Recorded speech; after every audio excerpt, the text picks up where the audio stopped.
Yogaha Karmasu Kaushalam.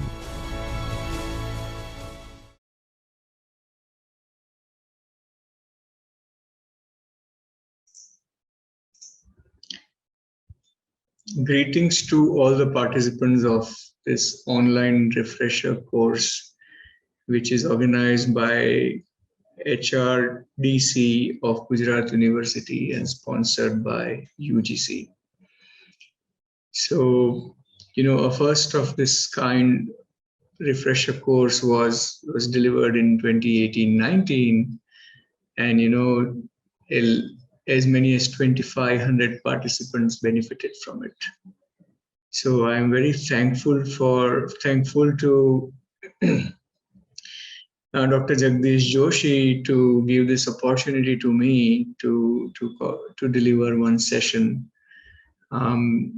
The kind of brief I was given about the participants, coming from different colleges and departments from commerce and management. I thought of a topic that is quite important to the discipline and of general interest, and that has a potential to enrich each and every participant as a faculty member in the discipline or area of commerce and management. So I'll just share the presentation with you, which the team will also share it with you going forward. Just give me a second. I'm usually not a fan of PPT, but in the online regime, it's important to share something on the screen, so it's relatively easy for faculty members or attendees to concentrate and make more sense out of what is being told. I am a big fan of interactive sessions, and I love to take questions as I go, but in the current setting, it is not possible. So my email is in the public domain. You just go to the Ahmedabad University website and you will find it. So I'll be more than happy to interact with you offline as well.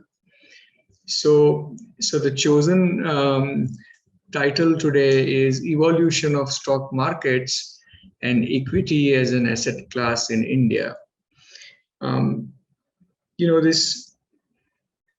My PhD is around the theme of equity investment decisions.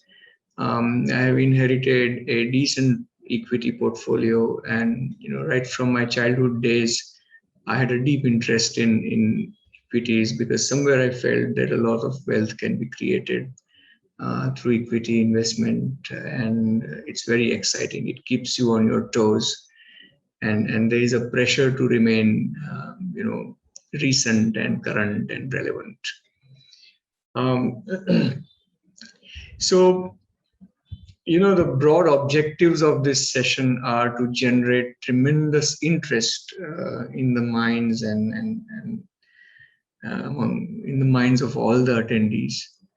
I would assure you that if you concentrate well and hear what all I say, you'll definitely be better off and have a much better basic understanding, and you will develop a very, very good perspective about stock markets in India and equity as an asset class going forward.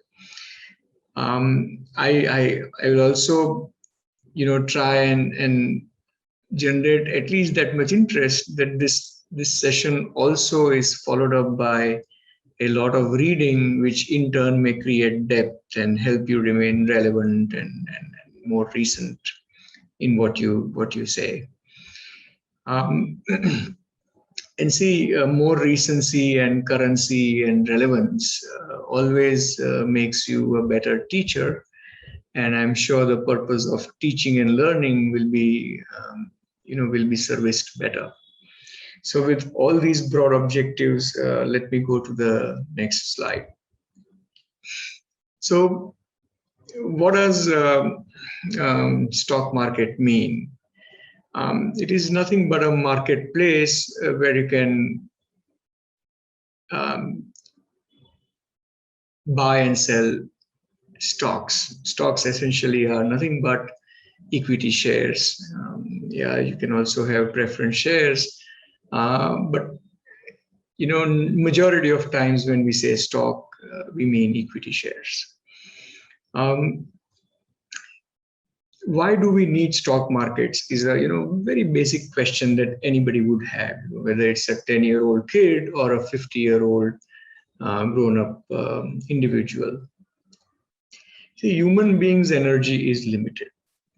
So beyond a point, whether it comes to mental energy, whether it comes to physical energy, whether it comes to funding energy, whether it comes to borrowing energy, there is a limit to all of it. And therefore, if you have a great idea and if you have a robust business, then the choice is between whether you want to borrow, whether you want to share a part of your ownership and raise money. Because beyond the point, internal cash accruals will not be enough. So you will have to go out and raise the money to take your business to the next level. And that's why stock markets are a great platform for people to raise money and the other party to invest money. See, as a professional or as an academic, my funds may be limited, but still I aspire to own some businesses. So, there is a joy of ownership when you have few shares of, say, Tatas and Birlas and maybe Reliance and few others. Now, it is also possible to buy equity shares of, almost every country sitting out here in India. So there are ways and means of doing it. So, ownership is very valuable and it gives you a lot of joy, and it also unlocks the potential of creating wealth. And therefore, stock markets are required. So there are people who have good ideas, robust businesses on one hand, and then there are people whose funds are limited but have the aspiration to own a part of the business and grow their wealth. So stock market is a meeting ground for both these groups of people. Both are very, very important in the economy, the doers and the supporters. So I have no doubt that if done well, investment in equities can certainly create large proportions of wealth for the investor. To understand any topic well, a little bit of history is always helpful. So, the oldest stock exchange in the world is the London Stock Exchange. It was established way back in 17th century. And, formally, it took shape in the beginning of the 19th century, I would say. And then the second oldest is the New York Stock Exchange. And then Bombay Stock Exchange is the one which is Asia's first stock exchange. It was set up in 1875. It started as a small native share and stockbrokers association. And where it is today. It has become a mammoth stock exchange. It's a stock exchange of very, very high degree of importance for Asia and the world. And a few years later, a few years means about 100 years later, we had a new stock exchange, new kid on the block in form of National Stock Exchange, which today is much ahead of Bombay Stock Exchange in many ways, in the shares listed, in the shares traded, in the volumes, in the technology, so on and so forth. So these are the important, exchanges and the time when they were set up. So India is relatively much newer compared to the other two leading stock exchanges of the world. So these are just, kind of images to show you how they looked like when they began. So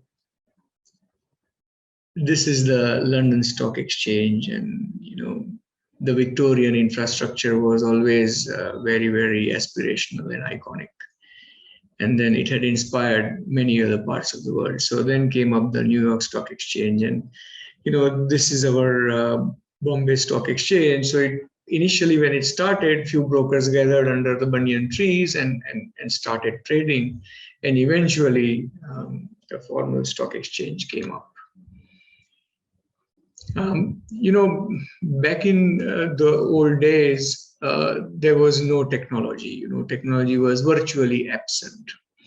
Making a call between two states used to be a huge effort. You book a trunk call in the morning, and you may get to speak to someone in the evening from a phone or mobile device in every hand across the country. So that's the kind of transformation that has happened so far as technology is concerned.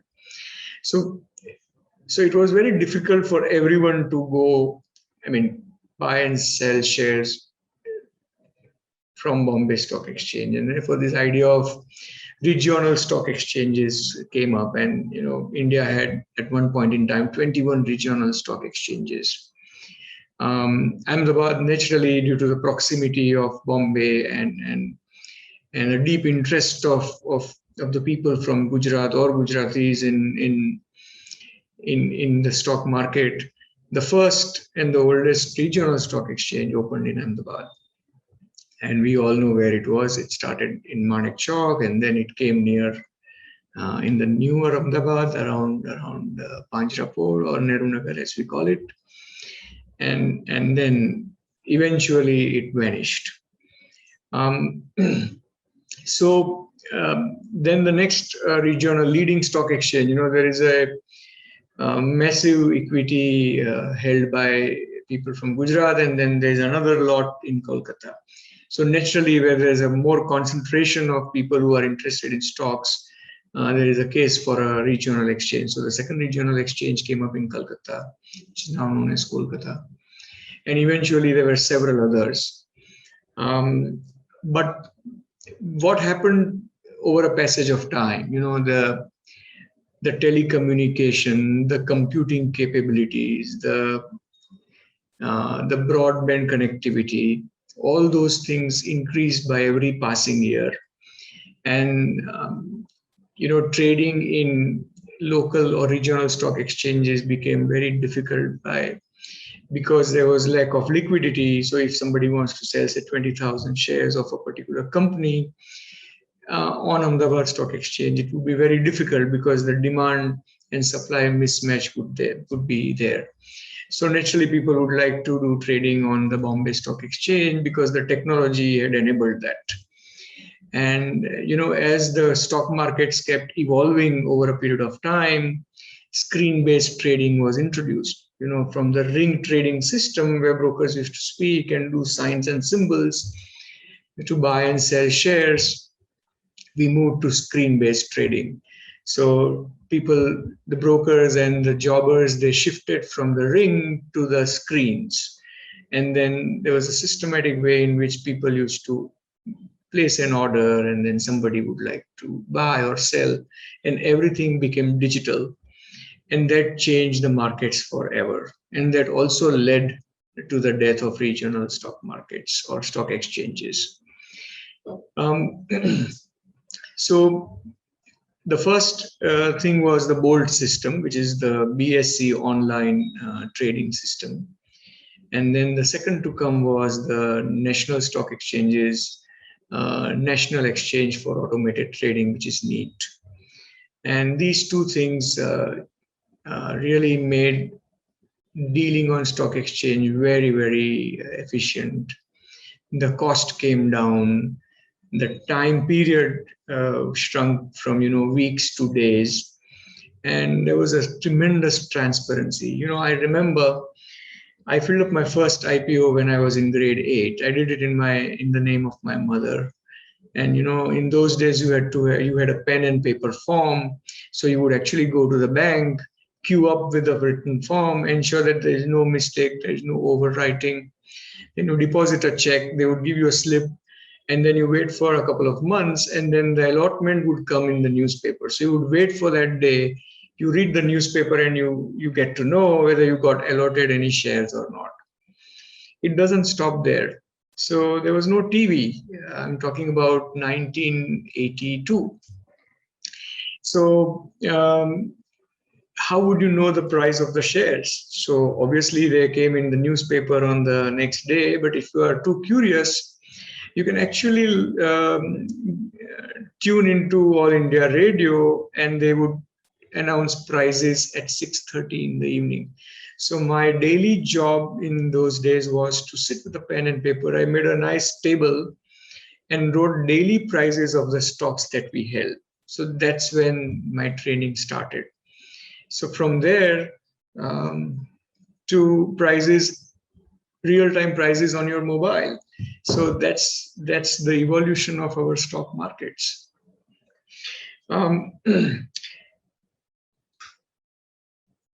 So let me take this forward. So, indices are very, very important. Everyone talks about Nifty and BSE, Sensex. We all have learned index numbers. So it is nothing but an index number of the stock market with a base year as 1981. So today, if the Bombay Stock Exchange BSE is at 55,000, the base year is 1981, and therefore it was 100 in 1981. So if you put 100 rupees in markets in 1981, today that 100 rupees would be worth 55,000. So that's the kind of wealth that has got created. Nifty came a little later. I said it's 93. So if you had invested 100 rupees in Nifty stocks in 93, today they would be at about 16,000. So that's the kind of wealth that got created. So these indices are very, very important, and they give you a view of market, where is it headed, and they also show the trend. Index goes up means that markets are going up. Index goes down means the markets are going down. And they are so dynamic that the indices also keep balancing themselves from time to time. So the Sensex comprises of 30 stocks and Nifty comprises of 50 stocks. But year on year, their weightages keep changing as the importance of the various sectors keep changing. So there used to be old economy stocks more in the indices, and now there are a lot of financials in the indices, so banks and NBFCs and other companies. But the time will come when you will also find Zomatos and Paytms of the world as a part of indices. And then that's when a huge change will come in the way we look at the indices. So markets keep on evolving as we go forward. So these are just a list of key indices for your consumption. And we don't need to spend time here. You can always look up to the Google and understand more about it. So there are benchmark indices, there are sectoral indices, then there are market cap based indices. Then there are even broader indices because BSE is 30 and Nifty is 50. But if you cover a broader universe of stocks, then they are known as broader indices. And then there are volatility indices. So there's a lot. We can have a separate session only on the indices, but let's try to cover more ground. So I'll give a global perspective and then move on to the next slide. And maybe we'll finish our part 1 here and then do a part 2 later on. See, this global perspective is absolutely important, as an academic, as an investor, or as just a curious human being. So these are all 20 recent numbers I've taken up. I just browsed the World Bank data just before a couple of days and refreshed all the numbers. So they're absolutely recent and usable by you for next 1 or 2 years at least. So the world GDP is around $84 trillion. India's GDP is just $2.6 trillion. So US is the largest contributor of the world GDP, and it's a little over $20 trillion. Now, the perspective that I wish to bring is that GDP to market capitalization ratio is very, very important. It shows how well the markets have evolved. So if you look at US, the GDP is about 21 trillion, and the market capitalization means if you do a sum total of all the listed stocks, you get one value. Okay, so if there are say 3 listed stocks on the exchange and the value is 10 crores, 20 crores, and 30 crores, then the market capitalization of the stock exchange is 10 plus 20 plus 30, which is 60 crores. So US GDP is about $21 trillion. And so 1 trillion is, in Indian terms, it is about 75 lakh crores. Okay, so, but the market capitalization is $33 trillion, means the GDP to market cap ratio is 1.6. So for every rupee of GDP, you have a market capitalization of 1.60 rupees or dollars, as you like it. If you look at India, it still has a lot of room. Okay, our GDP is about 2.6 trillion. Market cap is only 2.5 trillion, and that also when the market is at all-time high. This market capitalization is as on this week. So our GDP to market capitalization is nearly 1:1. So we have two tremendous possibilities or opportunities. One, our GDP grows much faster than other countries, and the market cap GDP to market cap ratio is very low, compared to the US, the very strong economy, or it is at least perceived as a world superpower, is 1 to 1.6. India is 1 to 1. At least you can move to 1 to 1.3, if not 1.6. So both GDP will increase and the multiple will increase. So going forward, there is a phenomenal possibility of higher returns from the markets, in spite of market being at all-time high, and many of us feel that it's too hot to handle. Number of companies listed is also it gives you a fair idea of how large the market or the listed universe is. So across the world, there are 43,000 companies listed in various stock exchanges. US, only 4,200 companies are listed, whereas in India, we have over 5,000 companies listed.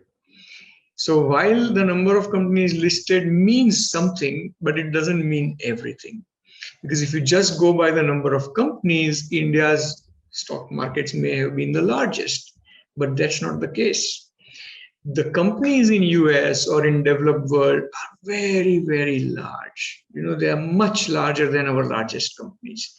So to give you a good perspective, Apple alone, so they just make phones and iPads and stuff. So Apple alone is valued at $2.4 billion yesterday night.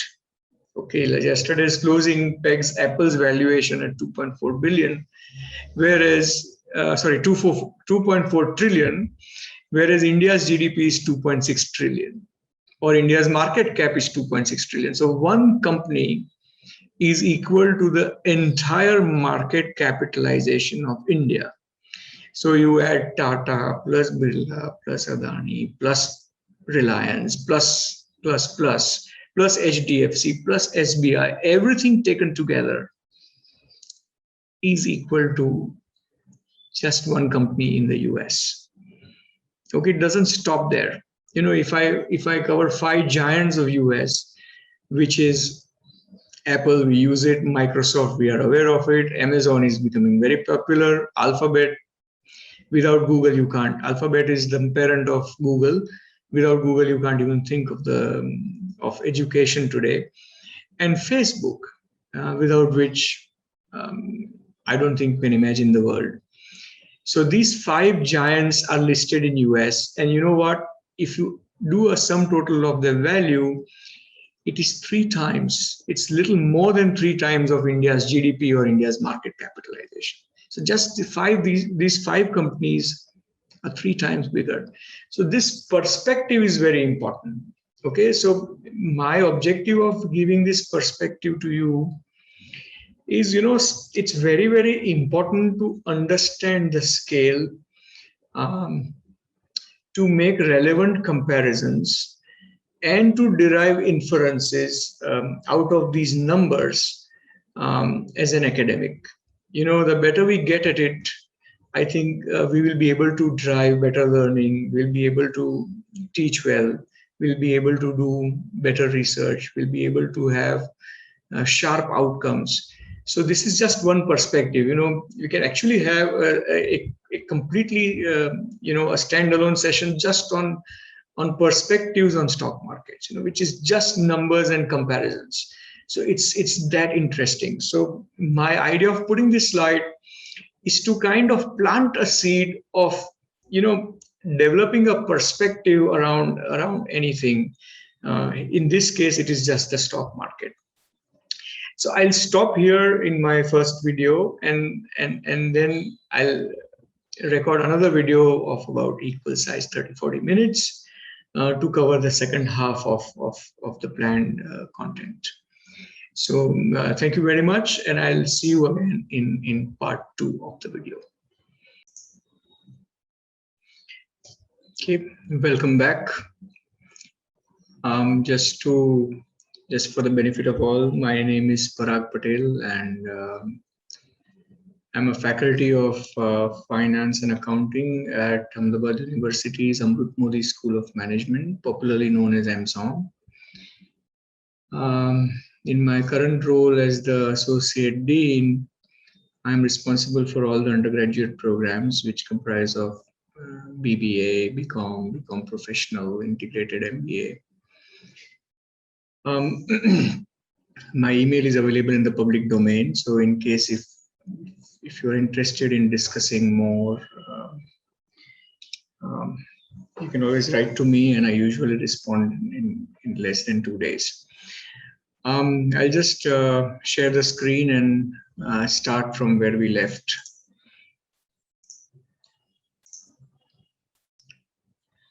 Okay. So yeah, we stopped at the global perspective and in general, and having and the importance of having a good perspective in particular. So let's go to the next slide, and I'll try and cover more important information around the evolution of stock markets and equity as an asset class in India. As we speak, India has about 3.7 crore active demat accounts, of which 5 million or 50 lakhs opened between the start of the pandemic and now. So, pandemic did push us into the homes and confined us to homes or indoors. But the investing activity just continued to grow. We had 16 IPOs in 2020, and the momentum still continues.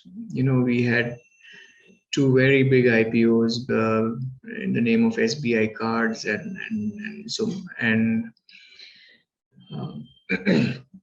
Burger King in the last year, and this time we had Zomato, and the entire public issue or IPO calendar is packed. Today India invests 8,000 crore rupees on monthly basis in SIPs. I'll talk about it a little later, but these are all very, very important numbers to have or develop a good perspective about where the stock markets are today in our country. I'll try to sum it up in, say, 30 minutes, because I already took 28 or 29 minutes in the last video. I'll take 30-35 minutes now. So, there are different kinds of asset classes where people invest their savings. It is very, very important to understand all the asset classes in general and equities in particular. Equities, we have talked a lot about it, and there are several options. You can participate in equities through the primary market, through the secondary market. Primary market is when you apply for equity in initial public offering or public issue, as we popularly call it. That's a primary market. You are the first buyer. And secondary market is there's an existing company, listed company, and somebody wants to sell their existing shares to someone, then it's a secondary market. You're not buying directly from the company, but you're buying from the investor. Bonds and FDs is a large chunk of investments in India and other parts of the world. Typically, bonds is nothing but a fixed income instrument. So, governments, municipal corporations, even corporates, they do raise money through bonds. And, it's like the bonds are basically units, and several investors participate, and there are targets that, okay, Ahmedabad Municipal Corporation is, say, issuing bonds of 500 crores and with a unit value of 10,000. So several people like you and me will put money in that bonds. The motivation is slightly higher interest compared to FDs, but they are not as liquid as FDs. Fixed deposit rate doesn't need any explanation, but they're just most popular fixed investment instrument, fixed income instrument. Then comes commodities and precious metals. All of us have precious metals in one form or the other. Gold is so important for our country, and according to our culture, people give loads of gold at the time of marriage. They accumulate. So I have a daughter, and it's very customary to accumulate gold for the next wedding at home. Silver is considered as a good luck. So people give coins and gifts to each other in silver. Some of them also look at it as an investment, and systematically keep buying silver as and when there is a surplus. So precious metals are an important asset class in India. There's hardly any home where you will not have some precious metals as an investment in form of jewelry or coins or just those bars. Then comes currencies. So there are restrictions on how much one can invest in currencies. But still, people do look at in currencies as an asset class for investment. Because of the blockchain technology, digital currencies have become very, very popular recently. Recently means in the last few years. But so long as their legality or soundness of ownership is in place, I think it's a volatile thing to touch, but still it's a very, very growing asset class, and it's not good to ignore it. So, as an academic in the field of commerce and management, I think we must be aware about the digital currencies and how they work and which are the leading digital currencies. We can have a separate session on that, but it's a very, very interesting area and must not be ignored. Maybe in the next refresher, I'll talk about digital currencies. Real estate and natural resources is a large, for the retail investors like you and me. Real estate usually is the first home and maybe the second apartment or maybe a plot of land. But for the business guys, I think real estate is in form of factory premises, trading premises, maybe godowns and warehouses and hospitals and whatnot. Natural resources are in form of mines and minerals. So large investors do look at natural resources as a very, very important asset class. Some of them look at it as a strategic asset class, because if you are into production, you will always need raw material. So some of them secure raw material and invest a large chunk of their surpluses in natural resources so that they feel secured about production in the times to come.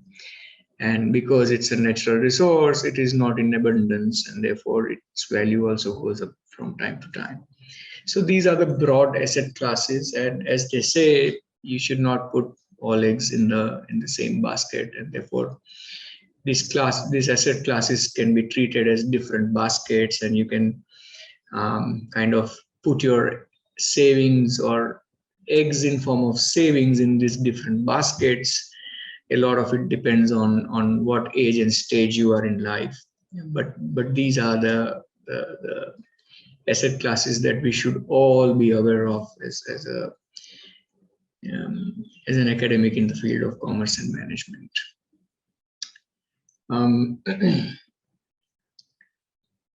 So let me go to the next. See, when it comes to markets, it is also very important to understand the difference between the investors and the traders. Okay, when the stock markets were evolving, when I was young, my grandfather used to tell me that market is a bad thing, because they were always associated with speculation. In Gujarati, we call it satto. So the traders were highly active in the markets when they started, and investors were rare to find. Today, I think both investors and traders are pretty much in large proportions, and therefore it is very important to understand, how an investor or a trader look at the markets and what are their attributes and how to differentiate between the two. So, investor always thinks long term, whereas trader always thinks short term. There's nothing like short-term investments. Then you have to say that it's for trading. So how long is the long term and how short is the short term has always been a question which is difficult to answer. But usually long term means at least 3 years and usually 5 to 10 years. But anything shorter than a year is definitely short term. Between 1 and 3 years is debatable, but anything more than 3 years is definitely qualifies as long term. So investors always have a long term mindset, and they look at markets from a long term perspective or a long term horizon. Both the set of people who are equally active in the stock market as it has evolved, the objectives are very different. I am born, brought up, and practicing as an investor, and I always look for capital appreciation. So the quest is always that how do I grow my money? So if I put my 100 rupees in this stock versus that stock, what would it be, say, 5 years from now or 10 years from now? So I don't look at anything else. I'm not at all interested in what happens to the value at the end of 3 months or 6 months or even 12 months. I'm only interested in predicting or estimating where this investment will go 3 or 5 or 10 years from now.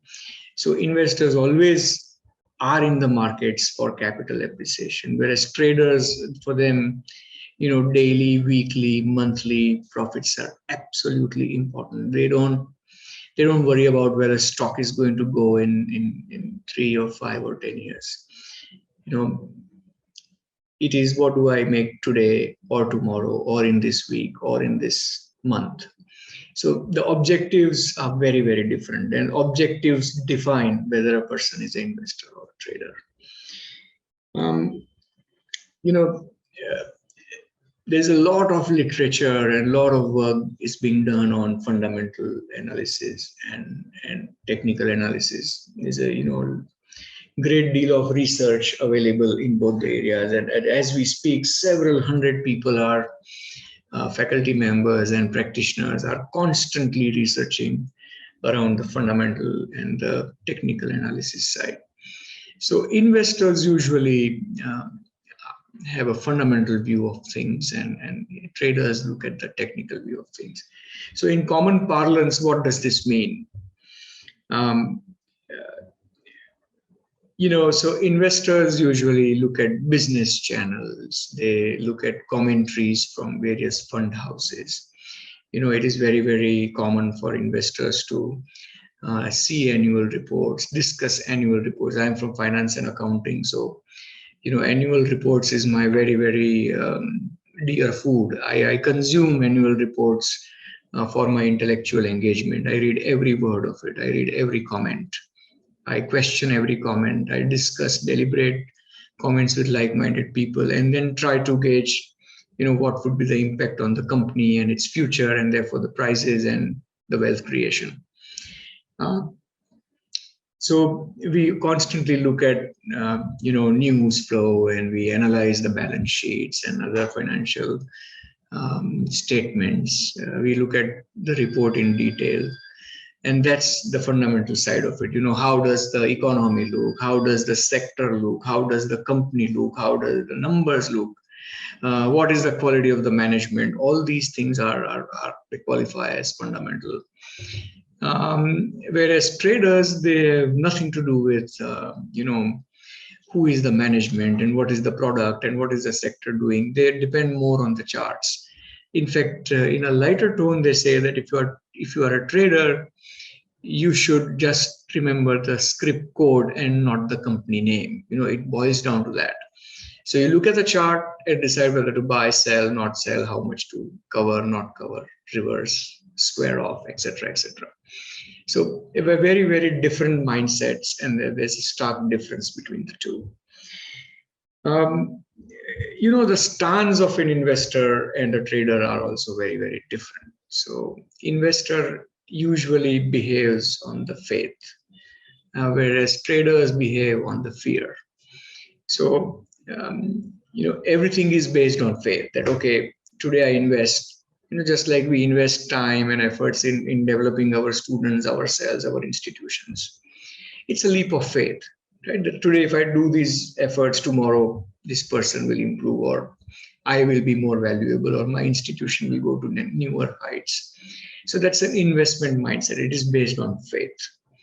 Whereas traders' mindset is, full of fear. So they take a position, and if there's something on the table, they'll just take it, in form of small fractions of profits. So there's a large volume, but a small cut in form of profits on daily basis or weekly basis, or FNO cycle basis. Futures and options, they have a settlement every month. So cycles are either daily, weekly, or monthly. So very, very different mindsets and very, very different people. So I encourage you all to develop an investment mindset, especially after my highlighting, stark differences between the two classes of participants in the markets. Now, derivatives is when we talk about stocks and investors and traders, we must talk about derivatives. These derivatives are relatively very new to our country. And, whenever anything new is introduced in any country or any sector, those tools are abused, but eventually maturity prevails, and then things become as they should be. So basically, derivatives is nothing but, the key purpose is mitigation of risk and also the price discovery. So when I say mitigation of risk,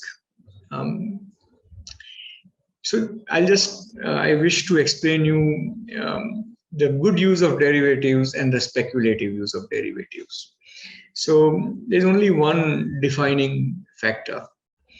So if you take a position in derivatives and there is an underlying asset, then I think you are trying to mitigate your risk, and therefore it's a constructive use. But if there is no underlying asset and you still take a position in futures and options, then that's pure speculation. It's a more dignified version of trading. So I'll tell you a bit more about it. So how does it help in price discovery? If there are pockets of speculation, which is always common in large markets, derivatives enable the participants to take a reverse position and help in proper price discovery of any equity share. So there are mainly 2-3 types of derivatives are very popular. Futures and options are very popular in India and elsewhere.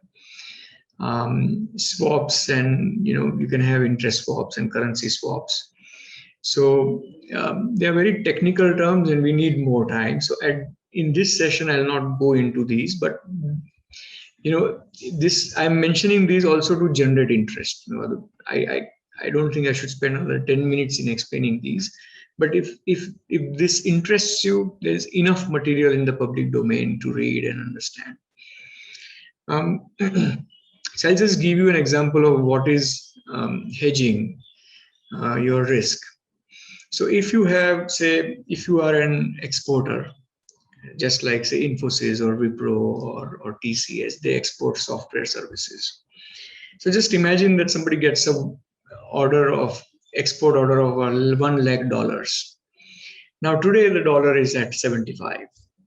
So practically you've got an order of 75 lakh rupees. So as a businessman or as a software industry, you are only interested in executing this order over the next 3 months, delivering the product in form of a service or whatever, and getting your $1 lakh of compensation or the agreed price or the agreed sale value. But you as a industrialist or as a manufacturer or as a service provider are not interested to earn from the fluctuation of the dollar. So ideally, what should be done?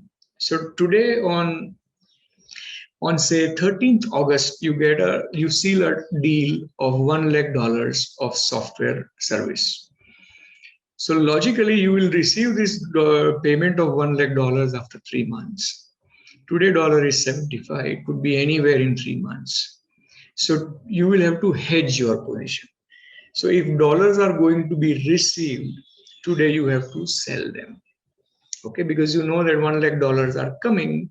You will take a reverse position through derivatives and you will sell dollars today. How many? $1 lakh. Now, 3 months from now, when you finish your software consulting, you create a product or service and deliver it, and you receive $1 lakh 3 months from now.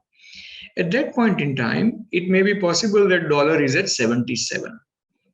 What will happen? You have sold $75,000 at 75, $1 lakh at 75 rupees. You receive $1 lakh. The difference is 2 rupees. So what will happen? To square off your position, you will have to buy dollars at 77. So you have to pay 2 lakhs extra because you sold at 75 and you bought at 77. But how many dollars did you receive? $1 lakh, and which is 77 lakh rupees after 3 months. So the difference of 2 lakh rupees is gone. But you were in business to receive 75 lakh rupees. Now imagine if the market goes the other way. You seal the deal of $1 lakh when it was at 75, and 3 months from now, the dollar became 70 rupees. So what will happen? You sold the dollars at 75. You will buy them or square off your position after 3 months at 70. So you'll get a difference of 5 lakhs. You will receive $1 lakh. How much will you get from them? 70 lakh rupees. So 70 lakh from the company and 5 lakhs from the market. Because of your position, you get 75 lakh rupees. So in either case, whether the dollar appreciates or depreciates, or rupee appreciates or depreciates, your 75 lakh rupees will remain intact. So that's a constructive use of derivatives. Now imagine I am not Infosys and I don't have an order of $1 lakh. Still, I sell $1 lakh in the market. That is misuse of derivatives, and that qualifies as speculation. So that is something that one must never indulge in. So this is what it means. So hedging I explained.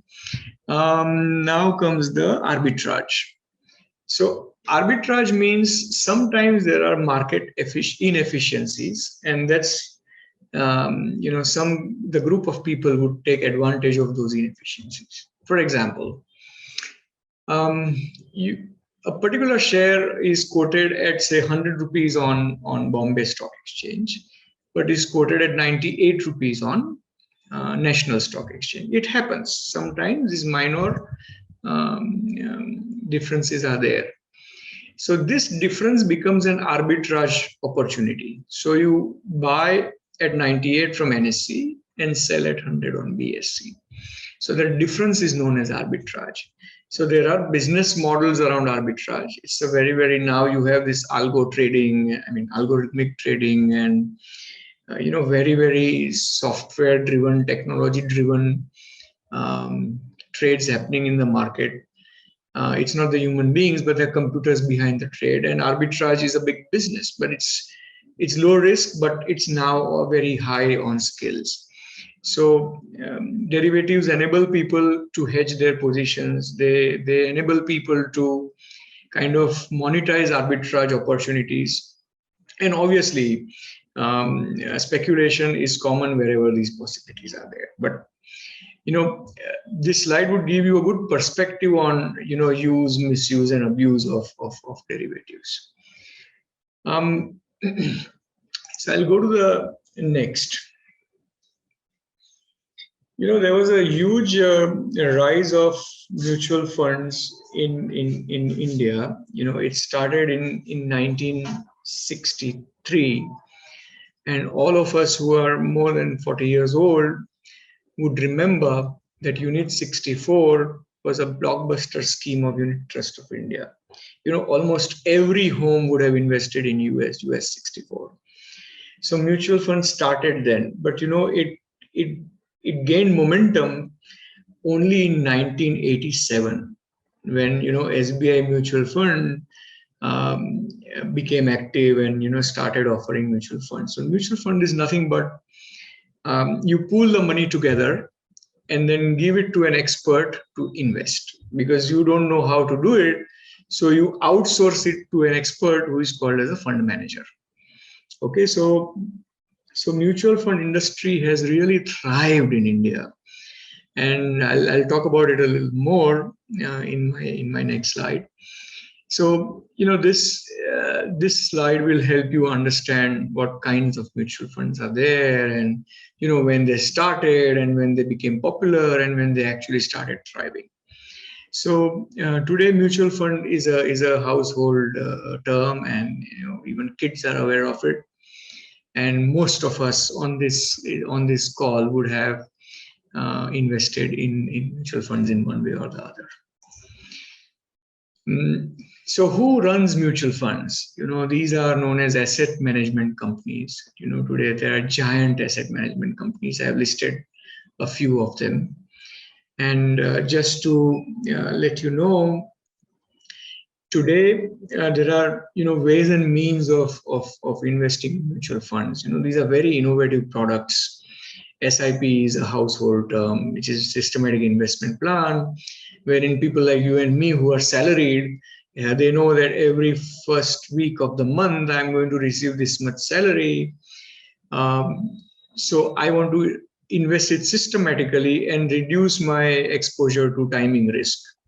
Okay, because if you buy large chunks of equity today and tomorrow market goes down, you may suffer a lot. And therefore, people are advised to systematically invest over a period of time. So if you want to invest, say, 6 lakhs a year, it may be the best idea to invest 50,000 every month. So you get the benefit of all the bad times, and you are covered for your risk of the good times. So the price fluctuations will be really taken care of by this method of investing. And you will be surprised to know that I was just recently reading the survey outcomes, and they said that today SIP has become as important as an EMI. Okay, some people even put it before children's school fees. So once upon a time, the EMI of a house loan was the number one thing in the household. Today, SIP commitments have also gained the same kind of importance. Today, India invests 8,000 crores every month through SIPs in the market, which is 1 lakh crore a year. It's a huge money. It outdoes FII flows in many ways. SWP is slightly older people who said, okay, I'll invest, but I also want to withdraw systematically. So you invest irrespective of whatever it is, but you withdraw systematically, something like 20K or 30K per month, depending on your needs. Then comes the systematic transfer plan, which is a new product, relatively new. So because you don't want to invest in one chunk, so systematic transfer plan is you invest in liquid funds in large chunks. So today, if I have sold something and I have a surplus of 10 lakhs, I will invest in, say, one liquid fund.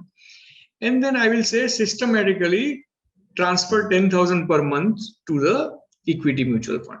So that's known as a systematic transfer plan. Now, these are all very sophisticated products that just operate seamlessly. And it's a very important part of evolution of the stock markets. Today, majority of the new money comes into the market through these channels. And therefore, it's extremely important to mention them here. The assets under management means totaling all the mutual fund asset management companies, totaling all the schemes. Today, these companies manage 35 lakh crore rupees of people like you and me. That's the magnitude or the size of the money managed by these asset management companies or that are parked in these mutual funds. So it's a large amount, and it helps you build the right perspective. So if it's very important to have a fair estimate of the market. So this is as fresh as last month. It's also important that whenever you present something, it's very important to have recent numbers. If I put a number from 2018, it just doesn't mean anything. It actually misleads. So as academic, we have to be very, very fussy about the numbers that we use. Try and work hard on the numbers that you put in your documents, in your course material, in your PPTs. They must be recent numbers. It takes a little bit of effort, but once you get habituated to it, you will not like to use the old numbers. And that's how we should become, and we should lead by example. This is just for your consumption. Anyways, I'm going to share the PPT file with the group through the refresher course material website. And so these are some macro factors. So today, if you say that you have a reasonable understanding of the market, actually you should be in control of all the bullets listed here. So whether it is GDP or interest rates or currencies or oil prices, everything affects the market. Everything either improves the sentiment or worsens the sentiment. So these bullets actually mean good news or bad news for the stock market in general, because they are macro factors. So when somebody from, say, a pension fund in Canada, when they look at India as an investment destination, they look at all these before taking the call. So then comes the micro factors. So once you start liking a sector, if you say that, okay, I'm liking cement as a sector because there's so much of infra going on and they can't do it without cement, then these are the micro factors. Cement as a sector, company quality of management, whether their business model is to have multiple plants across the country or to have a very efficient transport system. What is the business model? What do they do about the raw material? Obviously, financial statements, these ratios is so much available that it's very easy to kind of, analyze the micro factors and really do your analysis and take a position.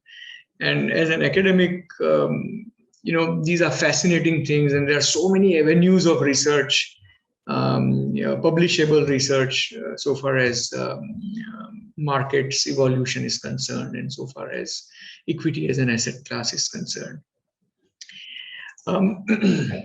These are large scams and bubbles. Again, I'm not going to say anything on this slide, but this is only here to generate interest. Okay, while the markets have evolved, these are all unmissable scams. These are large scams that involved hundreds of people, thousands of investors, and lakhs of crores. I mean, thousands of crores for sure, but the sum total is lakhs of crores. And they happen from time to time. I've just listed them in the year in which they happened. So, with the evolution of markets and the size of markets, the scam size also grows out of proportion. And these are all must-know scams. Okay, as an academic, we must know about each and every scam. And there's enough material available, and they're very, very interesting. So as the markets evolve, the scamsters also evolve. They become so innovative, and they somehow are able to do a scam, even if there is a higher regulation, there is more transparency, there is more information, there are more checks and balances, there are more activists, but still, it's like the faculty and the student, both become smarter at the same time. However hard you try, students will try to, find ways of getting away with doing less. So similarly, scamsters are also, however hard regulator tries, scamsters also become smarter and find out loopholes. So these are, these interesting things, but do make it a point to kind of go through them someday. If you're free on a Sunday or a weekend, it may be worthwhile spending some time here. I have a time constraint. I think we've already crossed 60 minutes in total. But these are self-explanatory, and I think this has nothing to do with refresher, but this is just 2-3 minutes of free free experience sharing from my life. Only the money should only go to the markets if it is your own. If it is free for next foreseeable years, 10, 20 years, so it should never happen that, okay, after 2 years I have to pay college fees of my son, but today I'll invest that money in the markets. Never ever do that. It should be free, and free for a long time. And overall exposure, depending on your age, should never be less than 20 or more than 40. Anything beyond that is unreasonable. And if you do it, you should know the risks associated with it. Less than 20 also is a risk, and more than 40 also is a risk. There are risks of different kinds, but you can't undermine them. Reasonable, unreasonable returns.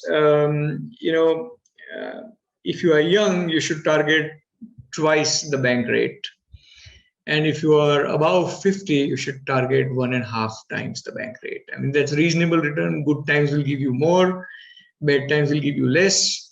But decisions depend on the expectation or the returns that you seek.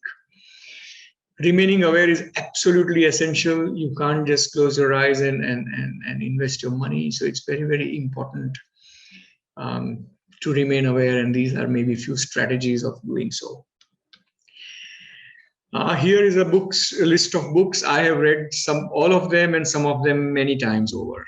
So I urge that, if this session has generated some interest, these are the must-read books. My advice to you would be buy them.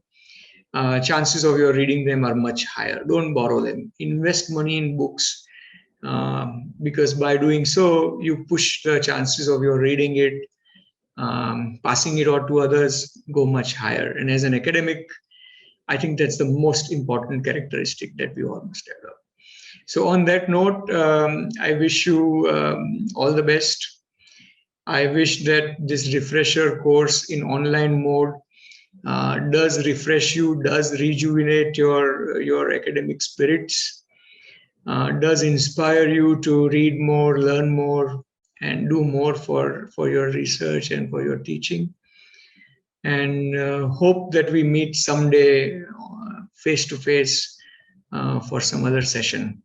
So thank you very much, and I'm glad that you saw the whole video. Thanks.